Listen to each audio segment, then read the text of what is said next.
A few days ago, Anthropic released a brand new feature for Claude called Skills, and it allows you to actually turn Claude into an expert at any specific topic you want. The problem? Most people are stuck using it inside of the web app or Claude code, so that's why today I'm going to show you how to use Claude Skills inside of n8n and the 3 different scenarios I think are probably most practical for the majority of us. But I need to warn you about something. If you don't set this up right, Claude will absolutely try to mug you with your token costs, okay? So now just quick context here. What are skills? Essentially, you can give Claude expertise on a very specific task. So you would upload a skill file, kind of like this right here, and inside of it's a skill file. And this is obviously a very lightweight one, but you can have multiple different files inside of it and even calling on other things. So it's super powerful.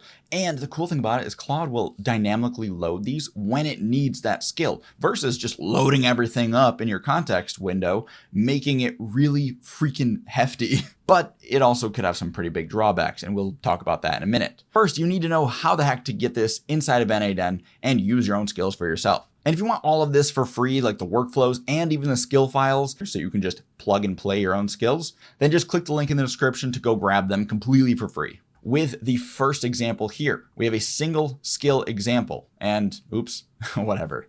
So the thing that matters is this HTTP node. Now, because n8n doesn't actually have a node for this yet, we're just gonna have to make a straight up API call to Claude itself. So under that, we'll do the post request. Then under the URL, we're going to type in this endpoint right here. And under authentication, we're just going to click predefined credential type. Then we'll grab the Anthropic credentials. And if you don't have any made, you can just come here and hit create new credential. You go to Claude Console to generate an API key right here, hit create new, and we'll do n8n2 because I have n8n already. I'm very descriptive with my names, okay? So we'll paste it like that. You can name it whatever you want. And there you go. Apparently I can't spell test. Now our headers need to be set up in a very specific way. And once again, they will tell you exactly how to do this right here. We have to have the beta headers. We need to have code execution, skills. And if we're using the files API, which we totally are going to do. So over here, we'll put the code execution and the skills for right now, because we don't need the files for this skill. And the content type is application/JSON. So we need to send a body. This is very important here. All right. It's going to be JSON.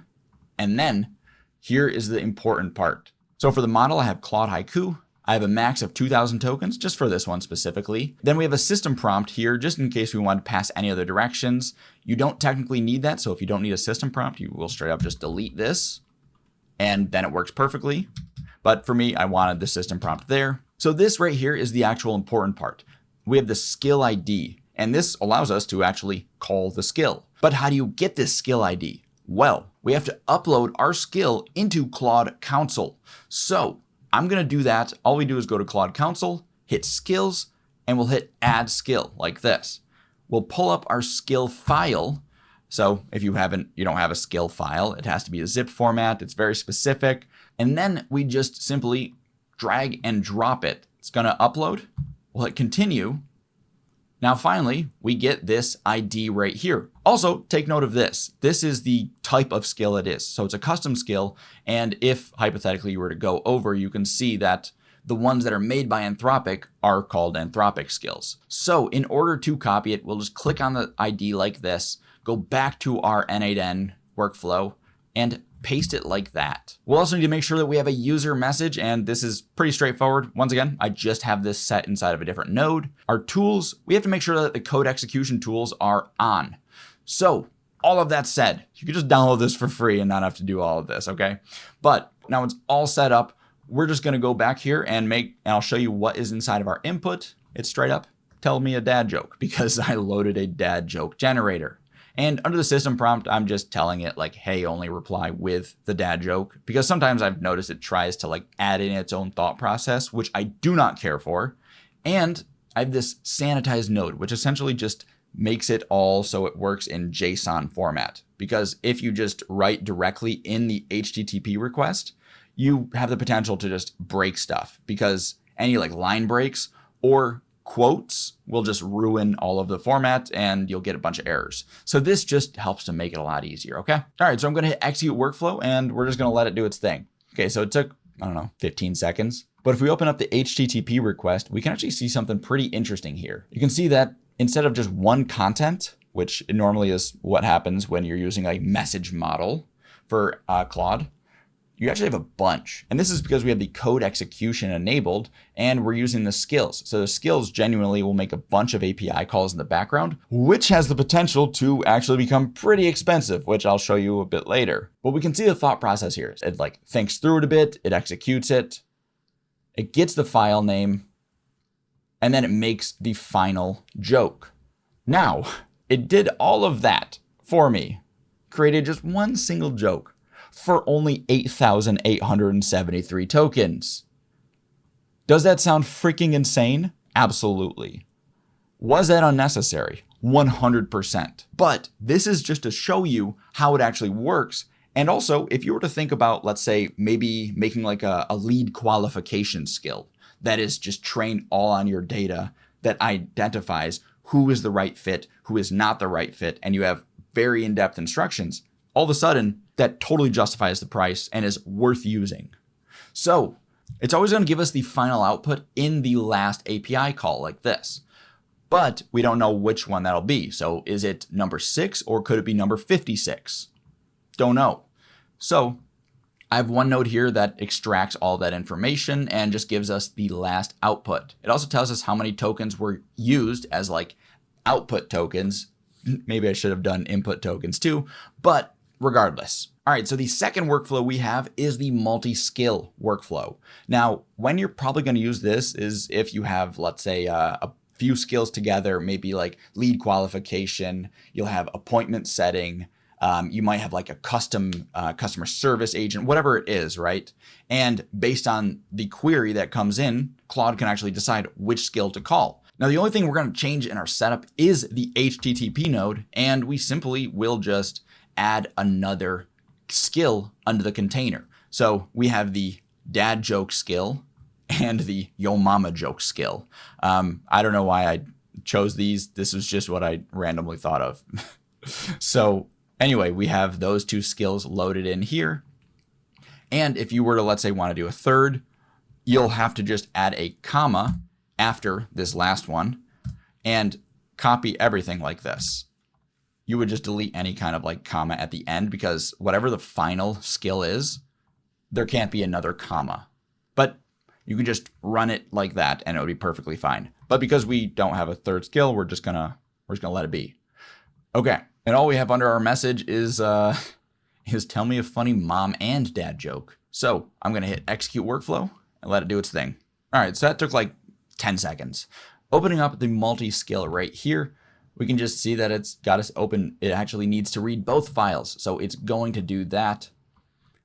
See, it does that right here. Now I'll generate both jokes as requested. It does that. But it seems to completely have disregarded the fact that I told it to not reply with anything else because it says, now I'll generate both jokes as requested. Dad joke. Why did the scarecrow get an award? Because he was outstanding in his field. Yo mama joke.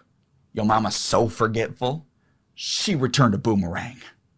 It's not bad. Now, of course, was it worth 6,000 input tokens? Absolutely not. But it's cool and it's something you can really utilize well in your business, especially when you're talking about adding expertise to Claude. So the final skill that I think would be relevant for people, and this one actually, I think this one's a little bit risky, but it allows us to create files with the skill. So I'm actually going to be using Anthropic's own PowerPoint presentation creator. So under the system prompt, I'm just going to give it the information that it needs. Essentially, I'm telling it, hey, make a good looking presentation. Of course, follow the instructions precisely. I probably don't need to do that, to be honest. This is just new and I'm still figuring it out. This is actually really important though. I'm saying you are only allowed to create one PowerPoint file. Now, you might be asking, why would you specify that? Well, because it created like 9 presentations for one API call or for one run, and then it did a bunch of READMEs, and the whole output cost was something like, it's like 1.2 million tokens. It was ridiculous. So it's important to test, by the way. Don't just jump right into production when you use these. You need to see what the AI is actually doing. So I just specified here, create one PowerPoint file, make no other files. I also don't need a README file. And then I just gave it some random test data here. It's going to create 3 slides. And yes, it did 1.2 million tokens for 3 freaking slides. The other thing that we have to be aware of is that we're going to open this up, and you can see the difference is under the skills. We have the type, which is Anthropic. Remember how I told you earlier, the different types were like either it's custom or it's Anthropic. Well, this is Anthropic. And then the ID is PPTX. So I'm going to light my money on fire and just hit execute workflow. And while that's loading, I think this right here is probably one of the least practical ways of using Claude. I don't think generating documents like this is going to be really beneficial for a lot of people, especially like PowerPoints and stuff like that. I think there's better creators out there like Gamma and those ones. But I think this is a great example of the future of all this technology, what is possible. And who knows, people might figure out a better way to do this. And maybe I am just screwing the pooch every time I'm running this because I have a really bad prompt or whatever. But I could almost guarantee you I'm not going to be using this file creation skill. But some people might really want to do it. So I'm including it because it's important. And in order to actually get the downloadable file, you need to do this final API call, which is to API Anthropic files, and then there's a file download right there. And as I mentioned earlier, you're going to need the Anthropic beta header, but you'll also need the files API 2025, which was right here. And then we need these response options turned on, which is the file format and just put it as data. So right now you can see we have the file and actually downloaded it already. So this is what it shows up as. It's 3 files or 3 slides. I mean, it's not bad, but for the amount of money it's probably cost in tokens, it's probably not going to be worth it. But let me just check. Okay, gosh dang. Yes, it cost 402,000 input tokens and it output 6,000. So I won't be using that, but be my guest. If you can find a better way to do this, I would love to. Maybe prompt caching. I have no idea if that'll work. But please try it out because in general, I think skills are the future. And I know for a fact that in my own workflow, I'm going to use a lead qualification skill, probably in my LinkedIn pipeline. And if you want to see a video that goes over the actual extension I built for that pipeline, then watch this video right here.